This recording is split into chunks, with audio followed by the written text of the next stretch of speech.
Alors en 2001, la FIFA a mis en place la chambre de résolution des litiges au niveau international et a recommandé à l'ensemble des fédérations d'en faire de même, de manière à ce que tous les litiges ne remontent pas à la FIFA.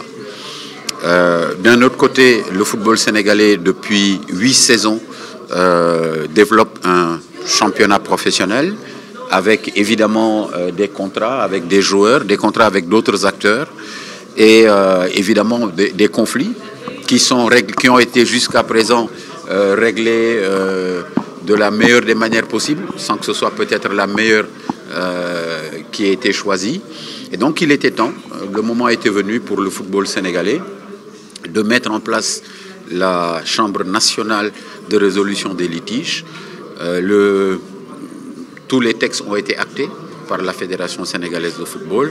Et donc aujourd'hui, avec le président Ousmane Kane, qui est un magistrat émérite, mais qui est aussi un juge du sport, puisqu'il a travaillé au tribunal arbitral du sport pendant près de 10 ans, et Abdelkader Niang et donc d'autres acteurs du football, représentants des clubs et représentants des joueurs.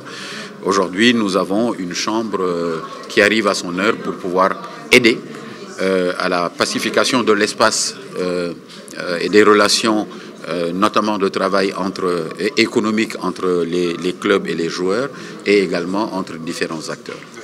Non, je crois que c'est pas ça. La Ligue n'aurait même pas dû éprouver ses limites pour pouvoir les atteindre. Elle n'aurait pas dû avoir à connaître de l'ensemble de ces litiges parce qu'elle est quelque part juge et partie. Et c'est en réalité, je pense que le développement du football, la multiplication des litiges, leur complexité, la croissance dans l'importance des enjeux économiques qui nous a incité à dire bon, ben, ce n'est plus notre travail. Ça me fera moins de coups de téléphone d'appeler à gauche, à droite, de manière à trouver effectivement les meilleurs arrangements possibles. Et donc, il a fallu effectivement, je pense que nous décidions à mettre en place cette chambre de résolution des litiges, de telle sorte qu'aujourd'hui, quand on a un litige, on fait un joli dossier, bien complet, et on transmet à la chambre qui, en toute indépendance, va statuer et va statuer normalement de manière définitive pour des décisions qui s'appliqueront à tout le monde.